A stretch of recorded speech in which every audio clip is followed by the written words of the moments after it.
All right, partners, welcome to the wild world of international currency exchange rates, where nothing is guaranteed. It could change at any second, and hold on for the ride. In today's lesson, what determines a country's exchange rate, how interest rates matter, and how a change in exchange rate changes trade flows. Let's start out the gate. Interest rates and finance matters. So, financial capital, money, is mobile. And so, in a world of globalized finance, where investors in any country can send cash to any other country quickly, that will matter to exchange rates. So, here we've got two countries. Britain's got a 2% interest rate. US has a 6% interest rate. Now, you're looking at the supply and demand for loanable funds or money, basically. There's this idea that interest rates are in part determined by the supply and demand of people that are basically saving and borrowing, right? So interest rates in different countries are bound to be different. There's other things that determine interest rates, like policy, right? Your central banks, in our case the Federal Reserve, has a hand in where interest rates are as well. For all of those reasons, it's very unlikely you'll have two countries with the same interest rate. That matters because if you are an investor looking for the best return on your investment, the differential is going to matter. You're going to want to take your money out of England, out of Britain, and send it to the US. So this is one of the reasons that we have financial capital flows back and forth, and one of the big reasons why exchange rates are where they are is that if you're in Britain and you're sending your money to the US to chase this higher interest rate, you've got to transfer your British pound sterling into US dollars. So you're going to be part of the demand for US dollars and the supply of British pound sterling on the international currency market. So this higher interest rate, this interest rate differential, attracts foreign financial capital into the US, pushing up it will push up the exchange rate. So interest rate differentials are one thing that helps explain why money is flowing back and forth between countries and the demand for currencies being traded back and forth. There's other stuff. So here's the US in the first 3 months, basically, of 2025, almost a 9% drop in our currency valued compared to a bunch of other currencies. So the US dollar against what we call an index of other currencies has dropped. And what is that? It's not just down to a change in interest rate. There's other stuff as well. Other reasons for countries to want to need our currency and to get involved in our currency trade, maybe our investments are looking less good, not because the interest rates dropped, but because the U.S. economic outlook has dropped. In Trump 2.0, first part of 2025, a big downward expectation in the growth rate and the economic outlook for the U.S. Markets are betting that the U.S. is not so great of an investment anymore.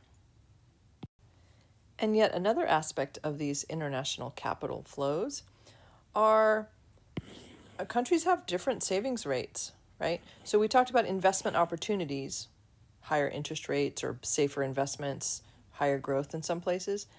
And it's true that higher growth can be sort of attractive for investors, right? So oftentimes you'll see money flow in really rapidly to an emerging economy or an economy in the global south that maybe is just coming online and growing rapidly for the first time. That can attract foreign capital. But remember, this can reverse really quickly as well. So if you are the recipient of a bunch of foreign capital coming in to bet that your economy is going to be the next big thing, and so they buy up your currency, that has effects on your currency exchange rate, which may actually harm your exporters, and there may be sort of some feedback effects.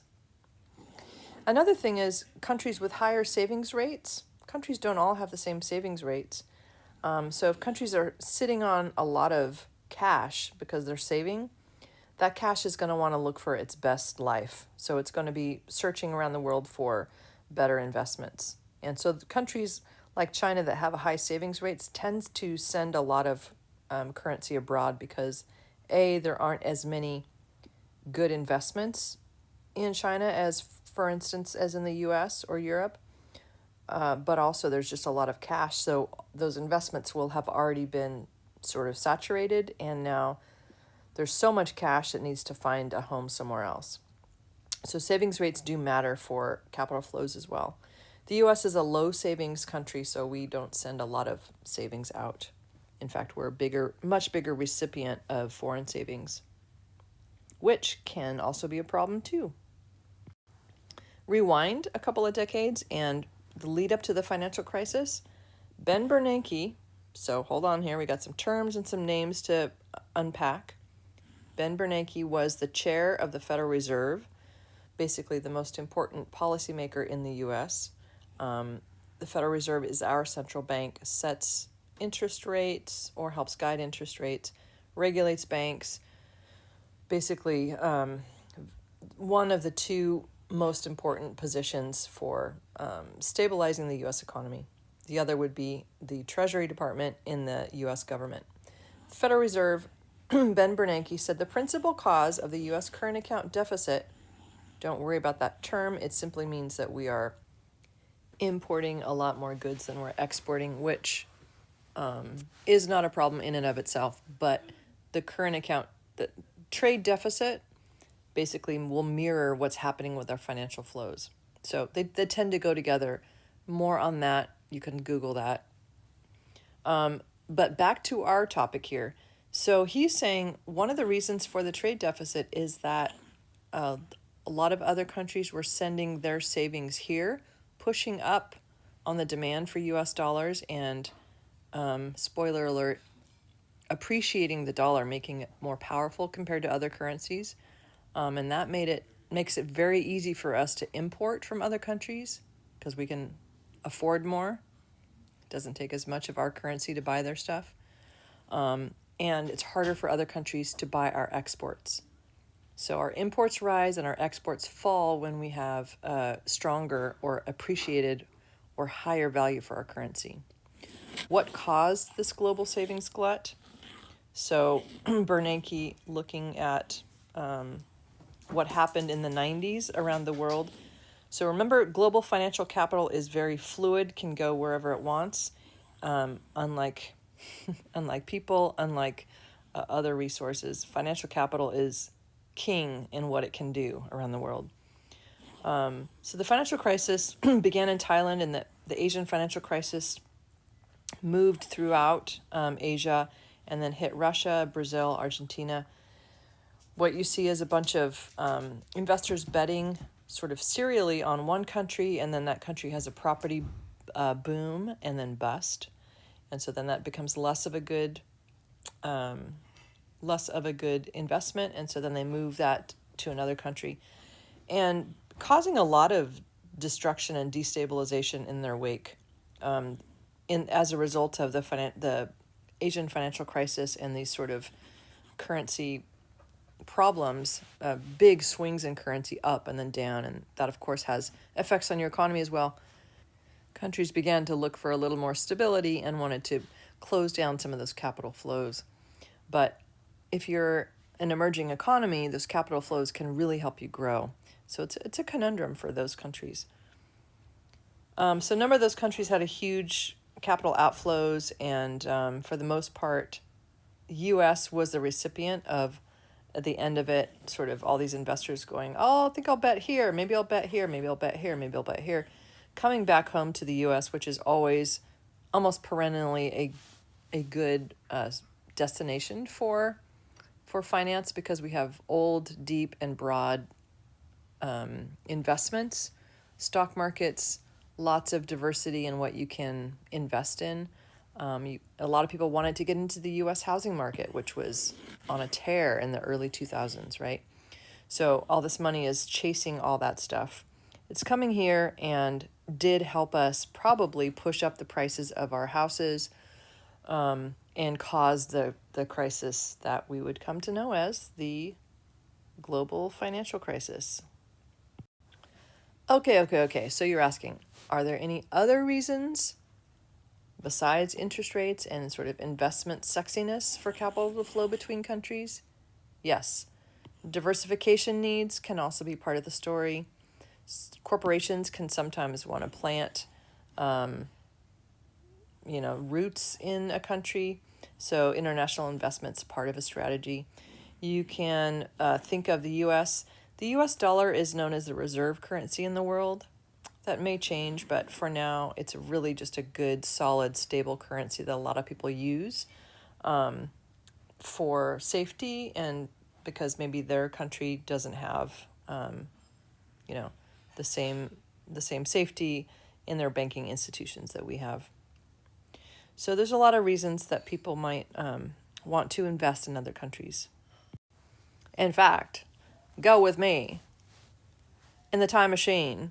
We're going back to the golden age of capital flows, friend, from 1870 to 1914. The world's capital flows were much higher than they are now. Same thing happened. Britain got, mature and when you get mature as a country, your growth slows down. The emerging economies are the ones that grow really fast. So now Britain is saturated and money needs to find other places. So then you find other places like Australia, Argentina, Canada, the US. And also remember you have after 1914, you have the First World War and you have the Great Depression. Then you have the Second World War. A lot more care and caution and barriers have been built since this golden age. But the golden age was great and it grew, but it was sort of fragile and unstable. All right, here's some terms. Currencies are traded in a market called the foreign exchange market globally. It's a pretty big market. Exchange rates are just the names of the prices. Currency appreciation is when your currency, the US dollar, gains value compared to other currencies, and depreciation would be the reverse. Here's a gut check question for you.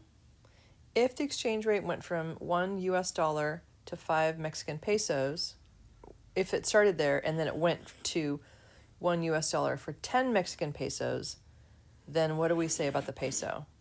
Peso has appreciated or depreciated against the dollar? Think about it for a sec.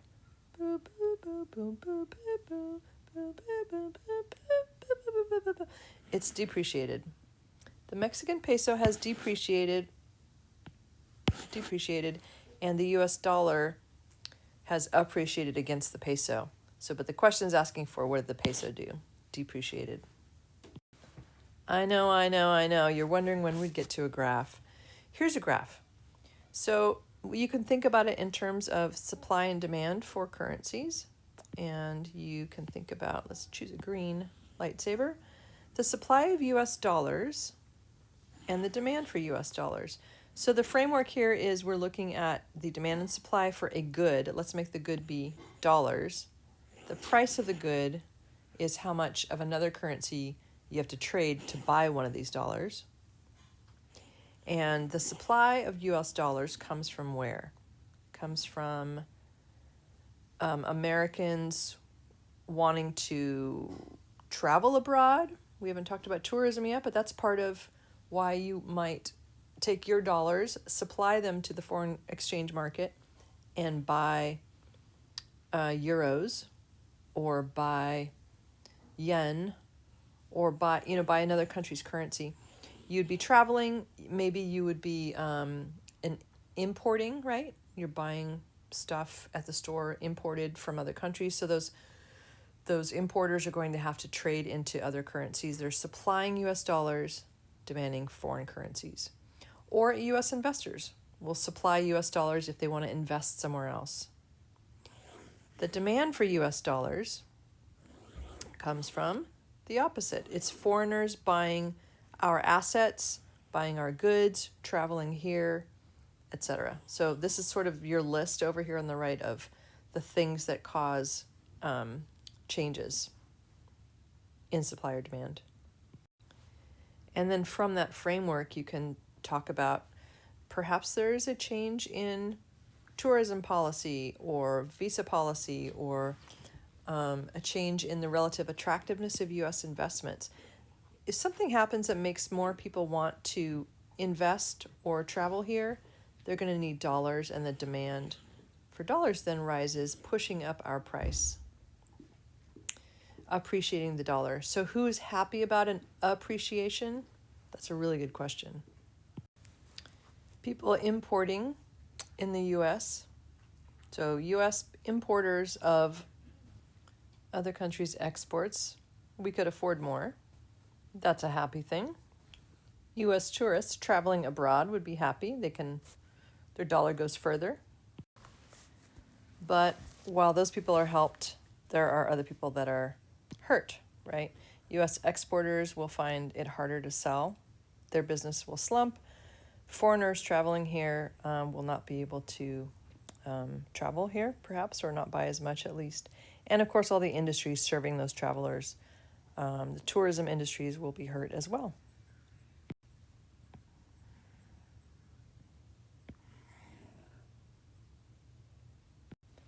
So whether you're a happy cowboy or a sad cowboy, we're all in this together in this crazy, wild world of international currency fluctuations.